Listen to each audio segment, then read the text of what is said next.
অনেক রক্তাক্ত পথ অতিক্রম করে আজ এখানে এসে থমকে দাঁড়িয়েছি স্বদেশের সীমানায়। ধূসর টিউনিশিয়া থেকে স্নিগ্ধ ইতালি থেকে ছুটে গেছে বিপ্লবী ফ্রান্সে। নক্ষত্র নিয়ন্ত্রিত নিয়তির মতো দুর্নিবার অপরাহত রাইফেল হাতে ফ্রান্স থেকে প্রতিবেশী বার্মাতেও আজ দেহে আমার সৈনিকের কড়া পোশাক, হাতে এখনো দুর্জয় রাইফেল, রক্তে রক্তে তরঙ্গিত জয়েরা শক্তির দুর্বহদম্ভ। আজ সীমান্তের প্রহরী আমি। দেশের শিল্প ও সংস্কৃতি কর্মীদের দীর্ঘদিনের প্রত্যাশা পূরণে এই যুগান্তকারী অধ্যাদেশটি অনুমোদিত হয়েছে। এর মাধ্যমে একাডেমিক বিভাগের সংখ্যা 6 থেকে 9 উন্নীত করা হয়েছে, যা প্রশংসনীয় উদ্যোগ।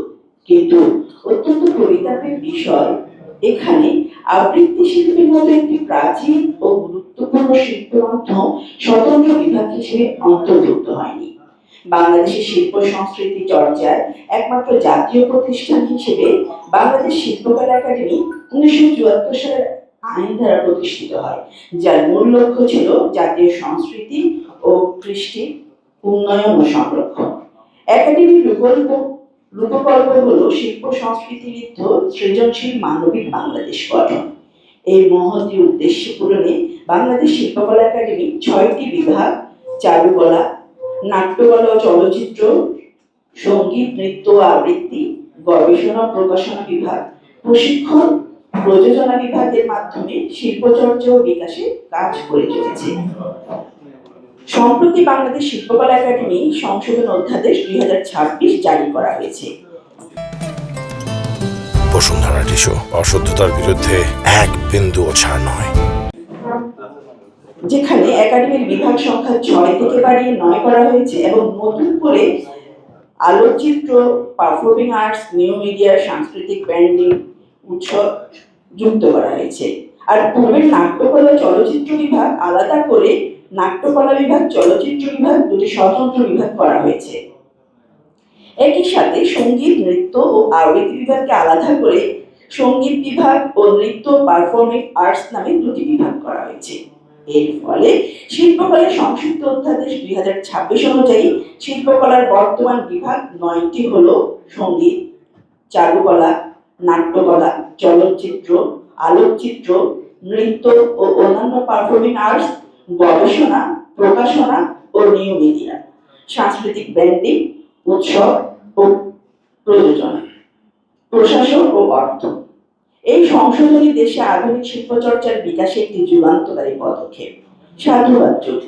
কিন্তু অত্যন্ত দুঃখের ও লজ্জার বিষয়, এই অধ্যাদেশে দেশের অন্যতম জনপ্রিয় শিল্পী আবৃত্তি নেই। পুরনো বিভাগ ভেঙে বেশ কটি নতুন স্বতন্ত্র বিভাগ করা হলেও আবৃত্তি শিল্পকে রাষ্ট্রীয় অবহেলার অস্তিত্বহীন, গৌণ ও বিলুপ্ত প্রায় করে ফেলা হয়েছে। একথা বলার কারণ, বাংলাদেশ শিল্পকলা একাডেমি সংশোধিত অধ্যাদেশ 2026 পর্যালোচনা করে দেখা গেছে যে এই পুরো অধ্যাদেশে আবৃত্তি শব্দটি কোথাও একবারের জন্য নেই। অবিশ্বাস্য মনে হলো এটি সত্য। জাতীয় কবি কাজী নজরুল ইসলামের বিদ্রোহী, কুলি মজুর বা সাম্যবাদী কবিতা মানবকণ্ঠে প্রাণ পেয়ে যেমন জনমনে বিপ্লবী চেতনা জাগিয়েছে, তেমনি ভীষণ প্রতিবাদী অধিকার সচেতন করেছে। কবিরা কবিতা লেখে, সাহিত্য রচনা করে অনেকে। বই হয় সাধারণ মানুষের কাছে জটিল সাহিত্য বা কঠিন কবিতা পৌঁছে দেওয়ার সেতুবন্ধন হিসেবে কাজ করে আবৃত্তি। একটি জাতির রুচি গঠনে আবৃত্তির ভূমিকা অপরিসীম। বাংলাদেশ আবৃত্তি শিল্প রক্ষা কণ্ঠ সংগঠনের পক্ষ থেকে বিনীত নিবেদন, আবৃত্তি শিল্পের দীর্ঘ ইতিহাস, স্বতন্ত্র অবস্থান, আন্তর্জাতিক মান ও বাংলাদেশের সাংস্কৃতিক অঙ্গনে বিশাল অবদানের স্বীকৃতি স্বরূপ বাংলাদেশ শিল্পকলা একাডেমি সংশোধন অধ্যাদেশ 2026 অনুযায়ী এটিকে স্বতন্ত্র বিভাগ, আবৃত্তি বিভাগ অন্তর্ভুক্ত করা হোক। এটি দেশের লক্ষ লক্ষ আবৃত্তি শিল্পী অনুরাগীদের স্বপ্ন পূরণে সহায়ক হবে এবং জাতীয় সংস্কৃতিতে আরো বিকশিত হবে।